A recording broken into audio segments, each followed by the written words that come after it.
आज हम पत्र लेखन, उसके महत्व और उसके विविध रूप के अंतर्गत शासकीय, अर्धशासकीय और अखबारी पत्र को लेंगे। पिछले भाग में मैंने आपको निजी पत्र और व्यावसायिक पत्र के बारे में विस्तार पूर्वक बता दिया था। आज शासकीय पत्र के बारे में जानते हैं। प्रशासनिक कार्य प्रणाली का मूल आधार पत्र है। पत्र के जरिए ही प्रशासन की केंद्र इकाई प्राथमिक इकाइयों से संपर्क व संवाद करती है। नित्य नूतन योजनाओं, कार्यक्रमों, नित्य नई मंशाओं और प्रक्रियाओं की जानकारी देने के अतिरिक्त आदेशों का प्रसारण भी पत्रों के माध्यम से ही होता है। सरकारी तंत्र के अकल्पित विस्तार और व्यापक फैलाव को देखते हुए सरकारी संसाधनों में पत्र एक आवश्यक माध्यम है। इसलिए महत्वपूर्ण पत्र की थोड़ी सी अस्पष्टता शासकीय नीति के परिपालन में गड़बड़ी, देरी और उलझाव पैदा कर सकती है। कई बार देखा गया है कि पत्र की अस्पष्ट या अपर्याप्त भाषा स्पष्टीकरण की अपेक्षा रखती है और अधीनस्थ कर्मचारी या अधिकारी के द्वारा स्पष्टीकरण के लिए पत्र लिखा जाता है, जो अनावश्यक विलंब और कभी-कभी असंतोष का कारण भी बन जाता है। शासकीय पत्रों का एक निश्चित प्रारूप है और प्रायः रूढ़ भाषा है। अपनी ओर से कुछ विशेष भाव प्रकट करने, आत्मीय भाव व्यक्त करने, शुभ कामनाओं अथवा आदर भाव व्यक्त करने की छूट नहीं रहती। इसकी एक विशिष्ट और निर्धारित शैली है जिसका विशेष ध्यान रखना होता है। शासकीय पत्रों के कुछ प्रमुख अंग होते हैं। वे इस प्रकार हैं। पहला, सरनामा। दूसरा, पत्र संख्या। तीसरा, पत्र प्रेषक का नाम। चौथा, प्रेषती का पदनाम। पांचवा, प्रेषक का कार्यालय, स्थान और तारीख। छठा, संक्षिप्त विषय और संकेत। सातवां, संदर्भ। आठवां, संबोधन। नौवां, पत्र का मूल विषय और 10वां, हस्ताक्षर व पदनाम। ये सारी चीजें परंपरा अनुसार ही होनी चाहिए। पत्र में पहली कंडिका यानी पैराग्राफ, उसको छोड़कर अन्य कंडिकाओं में क्रमवार संख्या लिखी जानी चाहिए। यह इसलिए आवश्यक है कि पत्र अपने अलग अलग विषय या अंश के अस्तित्व को कायम रख सके और जरूरत के अनुसार अलग अलग मुद्दों की व्याख्या, विश्लेषण या टीका टिप्पणी की जा सके। पत्र के साथ यदि किसी दूसरे पत्र यानी पूर्व पत्र, आदेश का विवरण की प्रति भेजनी हो तो पत्र में उसका स्पष्ट रूप से उल्लेख होना चाहिए। जिस अधिकारी के हस्ताक्षर से पत्र भेजना है, पत्र के अंत में उसका नाम, पदनाम भी लिखना चाहिए। सरकारी पत्र लेखन के कुछ स्मरणीय तथ्य हैं जो इस प्रकार हैं। पहला, सरकारी पत्र के निश्चित मानक प्रारूप में फेरबदल करने की छूट नहीं होती है। पत्र का आशय स्पष्ट और सरल शब्दों में व्यक्त किया जाता है। सांकेतिक, अलंकारिक या व्यंजनामूलक शैली का उपयोग नहीं करना चाहिए। तीसरा, सरकारी पत्र में मूल बात कही जाती है। मुख्य बात कहने के लिए कोई भूमिका या कथन, पुष्टि या तथ्य प्रतिपादन के लिए गौड़ बातों को स्थान देने की जरूरत नहीं है। चौथा, पत्र में हमेशा छोटे छोटे वाक्य प्रयुक्त करना चाहिए, क्योंकि लंबे वाक्यों से आशय स्पष्ट होने में देर लग सकती है। पांचवा, पत्र के कथन में क्रमबद्धता होनी चाहिए। मूल आशय की आनुषांगिक बातें पृथक पृथक अनुच्छेद में व्यक्त की जानी चाहिए। छठा, पत्र में यदि किसी पूर्व आदेश का संकेत या किसी नियम का उल्लेख किया गया हो तो क्रमशः पूर्व आदेश का पत्र का क्रमांक, दिनांक व प्रेषक का नाम तथा नियम का उद्धरण चिन्ह में उल्लेखित किया जाना चाहिए। सातवां, पत्र लिखते समय कथ्य के सभी पहलुओं पर विचार कर यह देख लेना चाहिए कि मूल आशय से संबंधित कोई अन्य जिज्ञासा तो नहीं उभरती और अनुषांगिक प्रश्न तो जन्म नहीं ले रहा है। यदि ऐसा है तो उनकी संभावित जिज्ञासाओं और अनुषांगिक प्रश्नों का यथेष्ट जिक्र किया जाना उचित होगा। मोटे तौर पर सरकारी पत्र तथ्यात्मक होते हैं, भावनात्मक या विचारात्मक बिल्कुल नहीं। नौवां, शासकीय पत्रों की भाषा प्रायः निश्चित है, किंतु शैली में विनम्रता उसका अतिरिक्त गुण होता है। उदाहरणार्थ, पत्र के अंत में लिखा गया है कि उत्तर शीघ्र दें, तो इस तथ्य को उत्तर शीघ्र अपेक्षित है। उत्तर की शीघ्र प्राप्ति शासकीय मंशा अनुरूप होगी। शीघ्र प्रत्युत्तर वांछित है। शीघ्र प्रत्युत्तर के लिए आभारी होऊंगा। कृपया प्रत्युत्तर शीघ्र दें आदि पदावली से व्यक्त किया जा सकता है। अब हम शासकीय पत्रों के प्रकार की चर्चा करते हैं। सरकारी पत्रों के अनेक स्वरूप हैं। ये विभेद स्मरणीय तथ्य को ध्यान में रखकर किए गए हैं। जैसे विभिन्न स्तरों पर अधिकारियों के बीच शासकीय आदेश को प्रसारित करने के उद्देश्य के लिए लिखे गए सरकारी पत्रों की सामान्य कोटि नहीं है, किंतु यदि पहले लिखे पत्र के आदेशानुसार कार्यवाही न की गई हो तो पूर्व पत्र में निर्दिष्ट कार्य के स्मृति दिलाने के उद्देश्य से लिखे पत्र को स्मरण पत्र कहते हैं। इस तरह पत्र की प्रकृति वैभिन्न की दृष्टि से शासकीय पत्र के कई भेद हैं। पहला, सामान्य कार्यालयीन पत्र। दूसरा, अर्ध सरकारी पत्र। तीसरा, ज्ञापन पत्र। चौथा, विज्ञप्ति। पांचवां, अधिसूचना। छठा, घोषणा पत्र। सातवां, आवेदन पत्र। आठवां, स्मरण पत्र। नौवां, परिपत्र। 10वां, शुद्धि पत्र और 11वां, अध्यादेश। शासकीय पत्र का एक छोटा सा नमूना यहां पे प्रस्तुत है।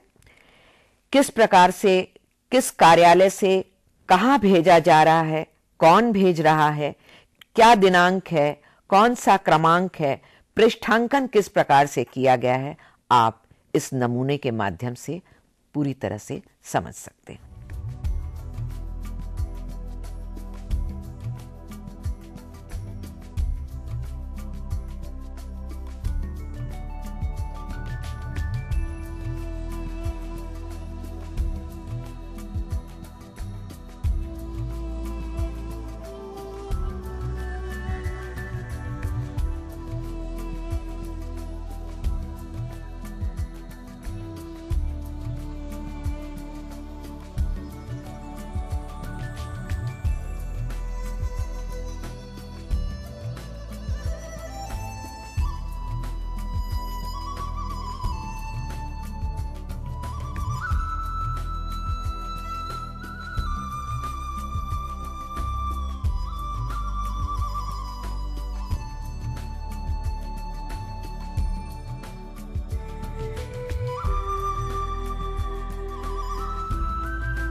कार्यालयों में किसी संस्था या व्यक्ति को पत्र भेजने के पहले उस पत्र का विषय वस्तु के साथ आलेख तैयार किया जाता है तथा उसे उच्च अधिकारी द्वारा अनुमोदित करा के पत्र के रूप में भेजा जाता है।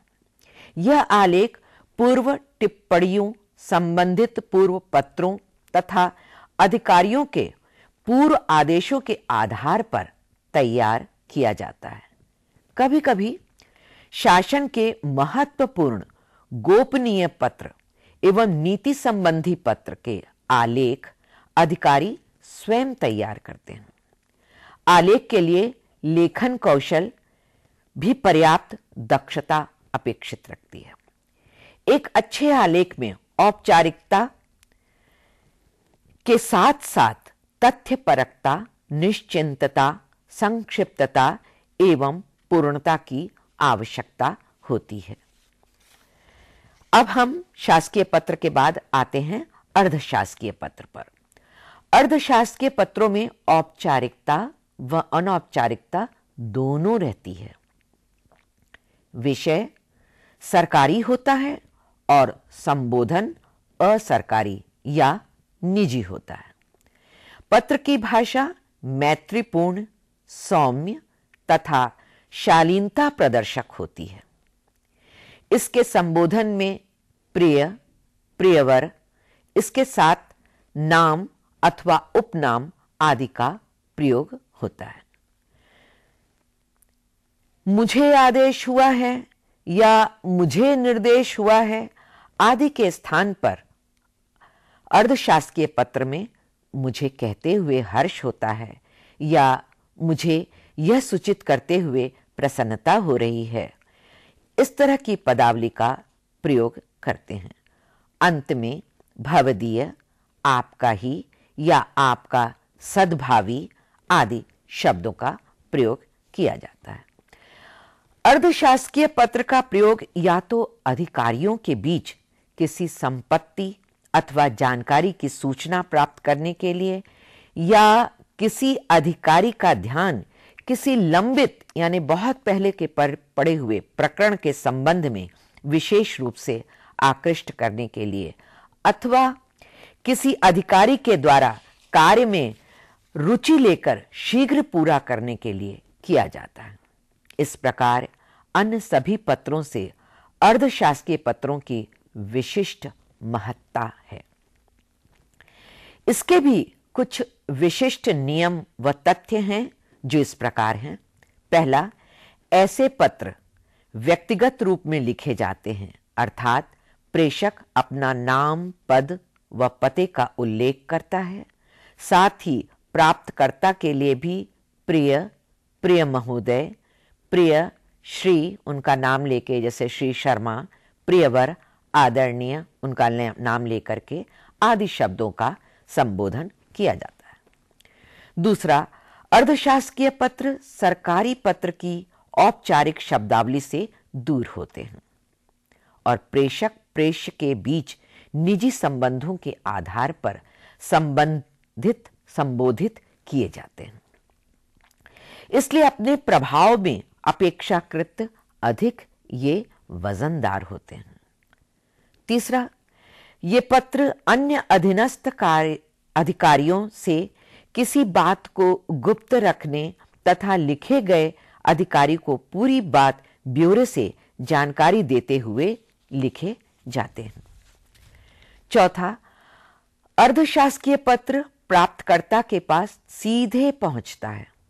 गोपनीय पत्र की तरह प्राप्तकर्ता ही सीधे इन पत्रों को खोलता है, अतः इनमें वांछित जानकारी या निर्देश यथासंभव शीघ्र ही पूरा भी किए जाते हैं।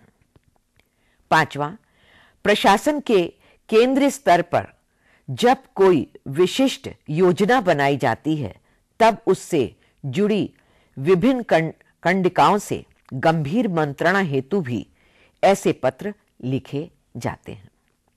छठवां, इन पत्रों की भाषा सरकारी पत्रों की रूढ़ भाषा से अलग पत्र लेखक की निजी छाप लिए हुए होती है।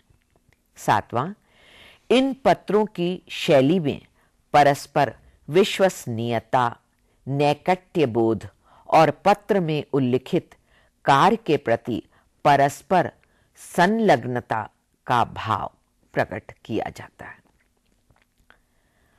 8वां, सरकारी पत्र यथासंभव संक्षिप्त रहते हैं, किंतु अर्धशासकीय पत्र व्यक्त आशय के आधार पर लंबे और विस्तृत विवरण सहित लिखे जाते हैं। 9वां, इन पत्रों में अधीनस्थ या सहकर्मी अधिकारी इनको मात्र निर्देश भर नहीं दिए जाते, बल्कि निर्दिष्ट कार्य की जानकारी उचित भूमिका सहित दी जाती है। तो ये अर्धशासकीय पत्र के कुछ विशेष नियम थे जिसको मैंने आपके समक्ष रखा। अब अखबारी पत्र की बार आती है। अखबारी पत्र किस प्रकार का होता है उसको हम आज जानते हैं। आज का युग प्रचार प्रसार तंत्र का युग है। अखबार प्रचार प्रसार का एक जबरदस्त माध्यम है। हालांकि समाचार पत्र का मुख्य कार्य राष्ट्रीय, अंतर्राष्ट्रीय जगत की घटनाओं को प्रकाश में लाना है, किंतु अखबार यानी समाचार पत्र जन शिक्षा और जन जागृति का भी प्रबल माध्यम है। समाचार पत्र में प्रकाशित होने वाले आलेख व रचनाएं इसी उद्देश्य के लिए होती हैं। अखबारी पत्र से आशय अखबार या पत्रिकाओं में छपने वाले उन पत्रों से है जो पाठकों अथवा सजग नागरिकों द्वारा किसी भी विषय पर संपादक के नाम लिखे जाते हैं। इन्हें पत्र संपादक के नाम भी कहा जाता है। पहले इन पत्रों का एक सीमित लक्ष्य होता था, यानी मात्र अखबार में प्रकाशित किसी घटना पर अपनी प्रतिक्रिया लेखक व्यक्त करता था। अतः पत्र का आकार भी बहुत छोटा होता था। बाद में ये घटना विशेष पर केवल पाठकीय प्रतिक्रिया भर नहीं रह गए, वरन समकालीन समूचे परिदृश्य या उसके किसी भी पक्ष पर अपनी राय जाहिर करने, अपना पक्ष रखने, तार्किक प्रति उत्तर देने, विसंगति पर चोट करने, विद्रूपताओं पर हंसने, व्यंग करने और कटाक्ष करने और जनमत को दिशा देने के माध्यम बन गए हैं। प्रचार माध्यम के एक आवश्यक अंग होने के कारण ये पत्र विशेष महत्व रखते हैं और अपनी अभिव्यक्ति के प्रभावशाली माध्यम बन गए हैं।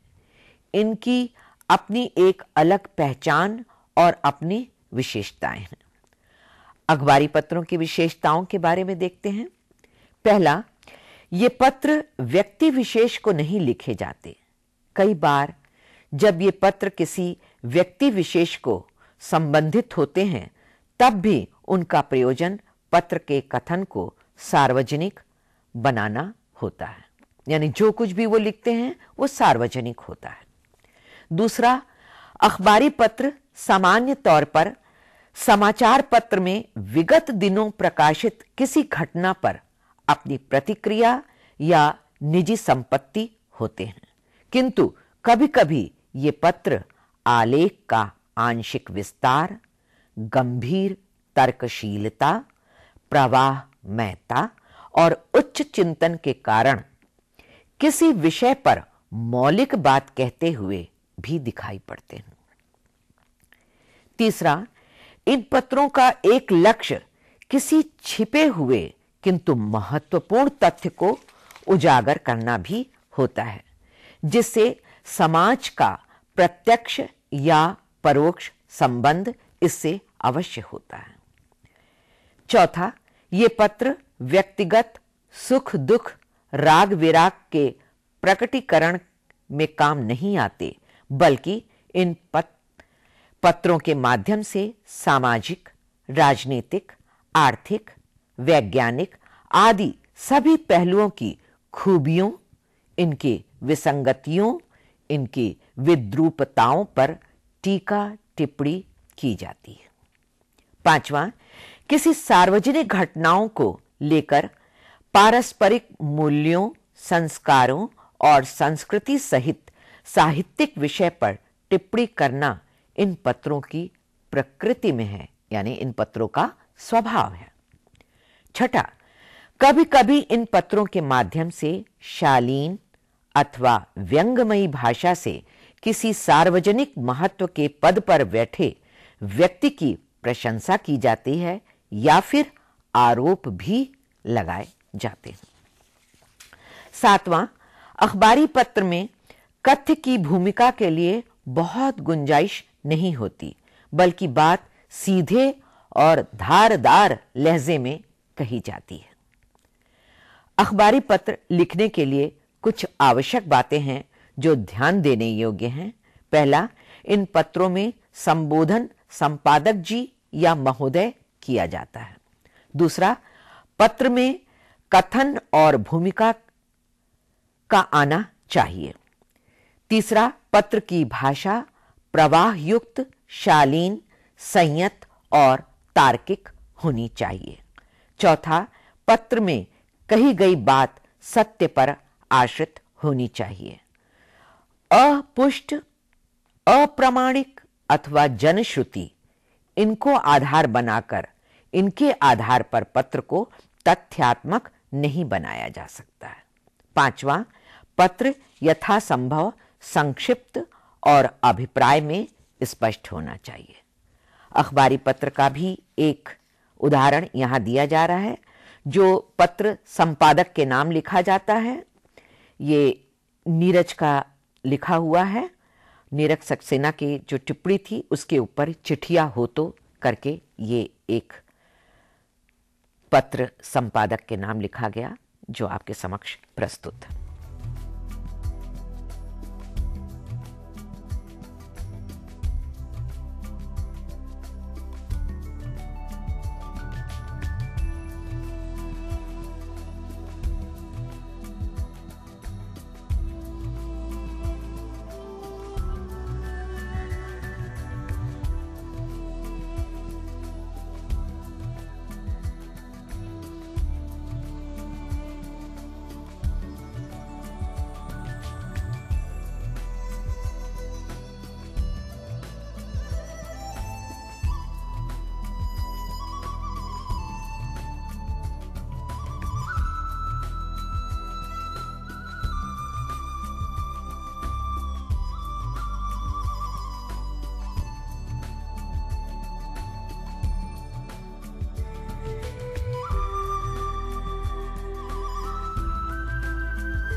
इसके बाद हम ये कहेंगे कि समय कभी रुकता नहीं, कभी ठहरता नहीं। समय गतिशील है, परिवर्तनशील है। पत्र लेखन जो केवल कागज पर ही होता था, वह आज बदलते समय के साथ परिवर्तित हो गया है। इन सभी जो कुछ भी मैंने आपको बताया, हस्तलिखित पत्रों का स्थान कंप्यूटरीकृत पत्रों ने ले लिया है। वहीं समय व लंबी लंबी दूरी को ईमेल ने भी समाप्त कर दिया है। निजी पत्र से लेकर व्यावसायिक, शासकीय, अखबारी सभी पत्र हमें अब ईमेल के जरिए तुरंत प्राप्त हो जाते हैं।